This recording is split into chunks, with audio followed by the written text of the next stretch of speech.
Kids are in their growth stage, especially as we head into fall. It's important to get quality protein and calcium.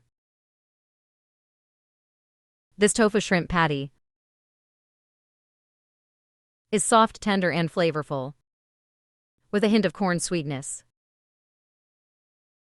Kids absolutely love it. 100 grams of fresh shrimp, finely chopped. 60 grams of soft tofu, mashed. Add it to the shrimp. 1 spoonful of green onions. A packet of shelled corn kernels. Add half an egg white. Half a spoonful of cornstarch, mix well. Brush oil on the pan. Form into small patties. Pan fry until both sides are golden and cooked through.